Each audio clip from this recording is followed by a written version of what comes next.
कब प्रभु जी कथा खत्म करेंगे, प्रसाद कब चालू होगा। कितना बोलते रहते, क्या क्या बोलते, पता नहीं कहाँ कहाँ से कौन सी किताब लेके आते, कब लेके आते। एक रविवार ही मिलता है एक तो हमको आराम करने को, उसमें भी प्रभु जी कहाँ से आ जाते पता नहीं।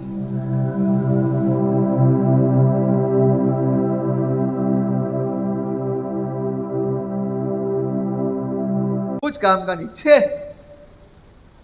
तो इस तरह नहीं बोलना चाहिए, उसको प्रोत्साहन देना चाहिए। ऐसा नहीं है बाकी सब एकदम ये हो गया कचरा हो गया। तो इस तरह कोई करेगा तो ना तापे रवि भूयते, उसके जीवन में आदि दैविक आदि भौतिक आदि आत्मिक क्लेश नहीं रहेगा, ऐसे भागवतम कह रहे हैं। तो ध्रुव महाराज कहते, हे नारद मुनि, हे गुरुवर्ग, क्या कथा की आपने, क्या मेरा मार्गदर्शन किया, वाह वाह आनंद आ गया। किंतु आपकी की कोई भी बात को मैं अपना नहीं सकता, मुझे माफ करना। मैं ब्राह्मण नहीं, मैं क्षत्रिय हूं। मैं कौन हूं? क्षत्रिय हूं। मेरे रग रग में क्षत्रियों का खून दौड़ रहा है। आजकल के क्षत्रिय कैसे है पता है क्या? रात को वार करते, दिन में लड़ाई नहीं करते। लेकिन ध्रुव महाराज रियल में क्षत्रिय थे। अगर आपको पता रहेगा महाभारत में भी दिन में झगड़ा करते लेकिन रात में वो मित्र बन के रहते थे। किंतु यहाँ पे ध्रुव महाराज क्या कह रहे, मुझे जो चाहिए वो चाहिए। मुझे क्या चाहिए? मेरे जो द्वारदाता है उससे बड़ा राज्य चाहिए, और उसके लिए कोई सही तरीका है तो बताओ। मैं क्षत्रिय हूं, मैं गलत काम नहीं करूंगा, मैं गलत कार्य नहीं करूंगा, किंतु मैं अपनी जो इच्छा है उसको भी नहीं छोड़ूंगा। देखो ये वैदिक सभ्यता है। आजकल अगर किसी को बोलोगे मुझे कुछ चाहिए तो बोले ये न कहने प्रकार है, जैसे भी चाहे दगे से हो कुछ भी हासिल करो चीज़। लेकिन वैदिक सभ्यता ऐसी नहीं, हाँ मुझे चाहिए, अगर ये जन्म मिला अगले जन्म में मैं तब तक हमेशा प्रयत्न करूंगा, तपस्या करूंगा मैं, लेकिन मैं उस चीज़ को हासिल करने का प्रयत्न करूंगा सही तरीके से। तो इसलिए नारद मुनि को ध्रुव महाराज कह रहे, कोई सही तरीका है तो बताओ जिससे मेरी इच्छा की पूर्ति हो, किंतु मैं आपकी कहीं भी बात नहीं सुन सकता, मैं समझ नहीं सकता। नारद मुनि बहुत प्रसन्न होते कि देखो कैसा व्यक्ति है, कैसा दृढ़ संकल्प, 5 साल की उम्र में ऐसा संकल्प लेके कोई आया है, ये मेरा शिष्य बनने के लिए लायक है। और इसलिए नारद मुनि कहते हैं क्या करना चाहिए? भगवान की भक्ति करो, भगवान कृष्ण की क्या करो? आप भक्ति करो। हरे कृष्णा कृष्णा कृष्णा हरे हरे, हरे राम राम राम हरे हरे, हरे कृष्णा कृष्णा कृष्णा हरे हरे, हरे राम राम राम हरे हरे, हरे कृष्णा कृष्णा कृष्णा हरे हरे, हरे राम राम राम हरे हरे। तो कहते भगवान कृष्ण के चरण कमलों की आराधना करने से क्या होगा? धर्म अर्थ काम मोक्ष ये सारी इच्छा पूरी हो सकती है। और तो और प्रेम पुमार्थो महान, या भगवान से प्रेममय भक्ति भी आप कर सकते हो। ये सारी इच्छा सिर्फ भगवान आपकी पूरी कर सकते हैं, इसलिए आप भक्ति करो। और इसलिए कहाँ जाओ? मधुवन में जाओ। ये यमुना के किनारे वृंदावन में बहुत ही अच्छी जगह है मधुवन। वहाँ पे जाके तपस्या करो, वहाँ पे जाके भगवान की भक्ति करो, और वहाँ पे 3 बार स्नान करो, और भगवान का मिट्टी से विग्रह बनाओ, और फिर भगवान के बारे में बहुत सारे उनके गुण बताते कि भगवान कैसे है। हमेशा प्रसन्न रहते हैं भगवान। अगर आप देखोगे भगवान हमेशा एक स्माइल रहेगी। कितना भी दुख हो, कितना भी संघर्ष हो, जब भगवान के सामने भगवान की मुस्कान देखते सब भूल जाते हैं। तब भगवान आश्वासन दे रहे हैं कि चिंता मत करो, चिंता मत करो। हो सकता है कि आपके दुख बहुत ज़्यादा हो आज, हो सकता है कि आपको जीवन में कोई मार्ग दिख ना रहा हो, लेकिन चिंता मत करो, बहुत जल्दी आप इस जन्म मृत्यु के चक्कर से मुक्त हो जाओगे और मेरे धाम आ जाओगे। चिंता मत करो, आगे बढ़ते रहो, आपके लिए कोई समस्या आपको बाधा नहीं डालेगी। तो इसलिए प्रसन्न रहते हैं। और उसके बाद क्या है, चारु कपोलम, बहुत सुंदर उनका ये माथा है। और सूर सुंदरम, सारे देवी देवताओं में बहुत सुंदर है।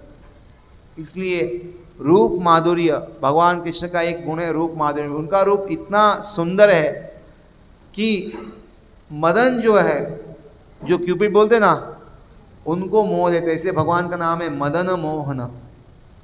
और उस मदन मोहन को कौन मोहता है? राधा। इसलिए उनका नाम है मदन मोहन मोहिनी। तो इसीलिए बहुत सुंदर उनका चेहरा है। शरण्यम, यानी उनकी वो शरण लेने के काबिल, मतलब उनकी शरण कोई ले सकता है। अगर आप किसी की शरण लो, उसमें ही शक्ति ना हो तो क्या होगा? जैसे समझो मेरे पास एक छतरी है और बहुत बारिश आ रही है, लेकिन छतरी की जो साइज़ है इतनी छोटी है, मैं खुद ही भीग रहा हूँ, तो आप अगर मेरे साथ छाते में आएंगे तो आपका क्या होगा? क्या होगा? भीगेंगे ही, सवाल ही है। तो मेरे में आपको शरण देने की क्षमता ही नहीं है, तो आपको शरण देने का क्या फ़ायदा है? लेकिन भगवान जो है सबको शरण दे सकते हैं, और इसलिए उनकी शरण लेनी चाहिए। और उनके अंग में बहुत सारे हीरे जवाहरात तो हैं ही, कस्तूप मणि से लेके उनका बहुत सारा अलग पोशाक है। और उनको देख के कोई भी मोहित हो जाएगा। एक होता है चाम कहते हैं, मतलब बहुत व्यक्ति का अपने आप में एक चाम होता है। करिश्मा कहते हैं, करिश्मा इस दुनिया में, मतलब वो व्यक्ति जहाँ जाता है ना, अपनी ओर सबका ध्यान आकर्षित करता है। और हम सोचते क्या है इसमें, क्यों आकर्षित कर रहा है इतना? लेकिन बहुत प्रकार से, और ये भगवान में, अगर भगवान के पास आप जाओ तो भगवान आपको अपने आप ही आकर्षित कर लेंगे। और इसलिए वो कहते हैं कि ये मंत्र का जप करो। क्या मंत्र जप करो? कृष्णा हरे कृष्णा कृष्णा कृष्णा हरे हरे, हरे राम राम राम हरे हरे, कृष्णा कृष्णा कृष्णा हरे हरे, हरे राम राम हरे हरे, हरे कृष्णा कृष्णा कृष्णा हरे हरे, हरे राम राम हरे हरे। तो जो ध्रुव महाराज जी को नारद मुनि ने मंत्र दिया था वो था ओम नमो भगवते वासुदेवाय। तो उस समय का वो मंत्र था। हर एक युग का और हर एक जो आचार्य रहते अपना अपना मंत्र देते। तो हमें मंत्र बदलने की जरूरत नहीं है, हम हरे कृष्ण मंत्र जपते रहेंगे, कोई समस्या नहीं है। तो मंत्र देते हैं और उसके बाद कहते हैं कि आप इसको जप करो, अपने मन को काबू में रखो, शांत रहो और जो मिलता है उसी से आनंद प्राप्त करो। तो इस तरह ध्रुव जो है मधुवन में जाते हैं और जाने के बाद पहले महीने में क्या करते हैं? 3 दिन में एक बार क्या करते हैं? 3 दिन में एक बार कपिता नाम के फल है वो खाते, मतलब बहुत सूखे हुए, ज़्यादा टेस्ट नहीं है उसमें, जंगल के फल है और नीचे पड़े हुए खाते हैं।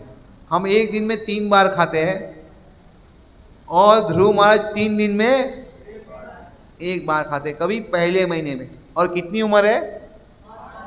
5 साल की आयु बस। और हमको वो पूछते अभी से माला करना है, इतना ही करना है। ध्रुव महाराज कहते 5 साल की उम्र में मैंने किया है। प्रहलाद महाराज कहते 5 साल की उम्र में करना चाहिए। बुढ़ापे में बोल नहीं सकते, खांसते, खो खो दांत निकल रहे, सुनाई नहीं रहे, क्या माला करेंगे? कुछ माला नहीं कर सकते। इसलिए जब समय मिले, जहाँ समय मिले, तुरंत चालू कर देना चाहिए। रास्ते में यहाँ वहाँ, जैसे हम हलो बोलते हैं सब लोग को, हलो की जगह हरे कृष्ण बोलना चाहिए। एक पूरा वातावरण बदलना चाहिए, पूरा एक नई संस्कृति जो पुरानी लुप्त वापस लानी चाहिए।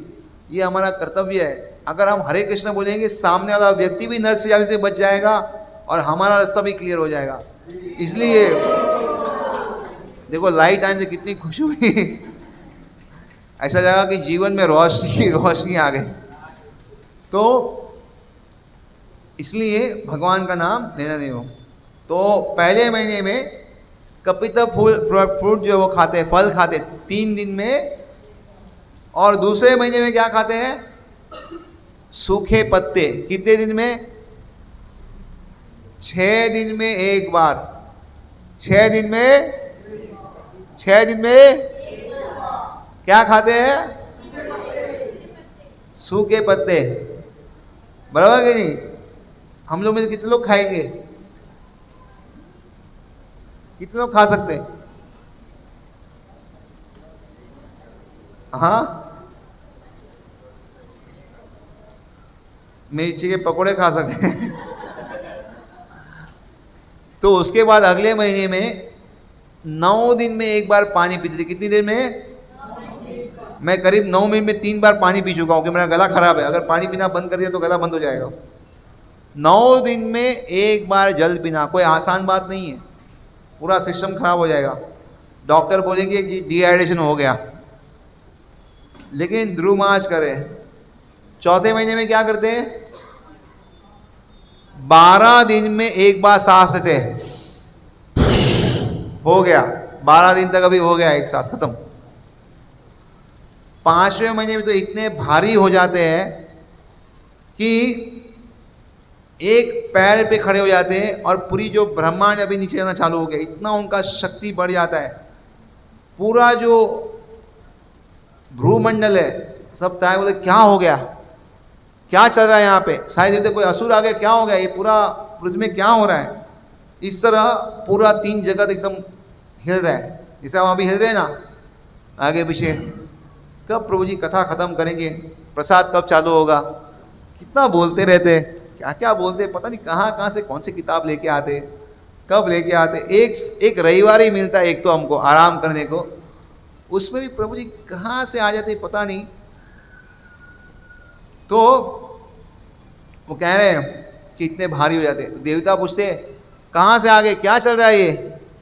और सारे देवता अगर समझो समस्या है तो किसके पास जाते हैं? किसके पास जाते हैं?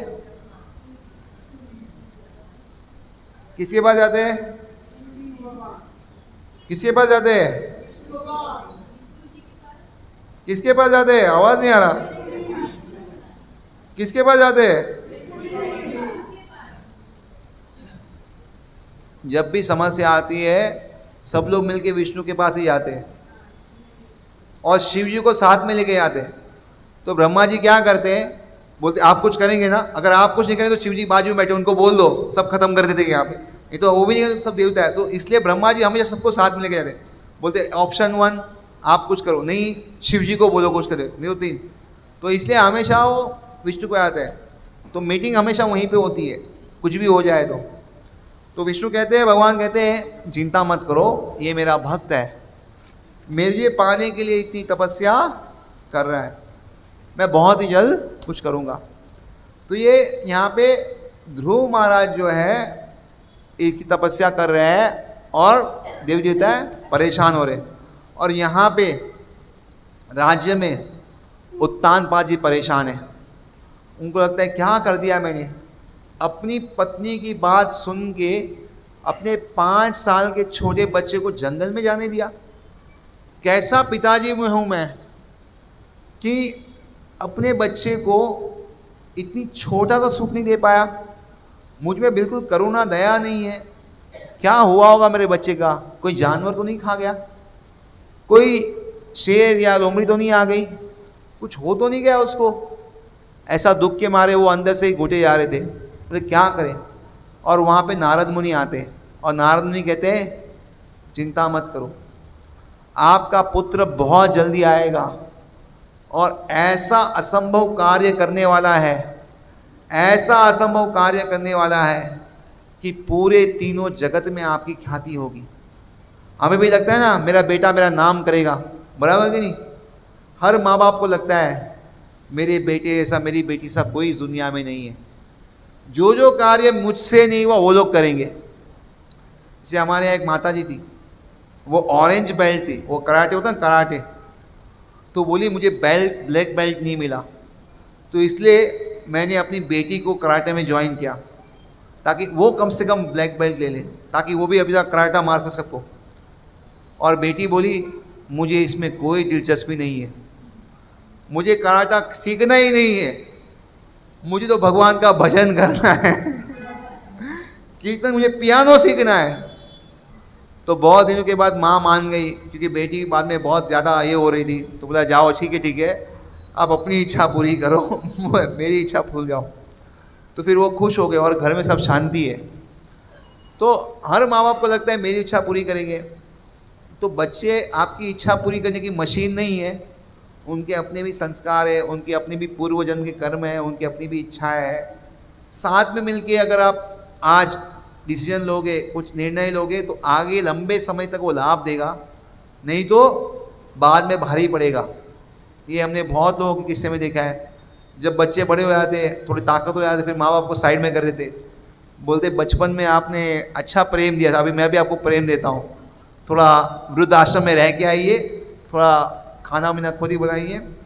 तो इसलिए ध्यान रखना चाहिए। तो उत्तानपाद जी बहुत ही गंभीर थे और नारद मुनि कहते हैं कि आपका बेटा ऐसा नाम करेगा, तीन लोग जगत में ऐसा कार्य करेगा, क्या भगवान को प्रसन्न करके आने वाला है।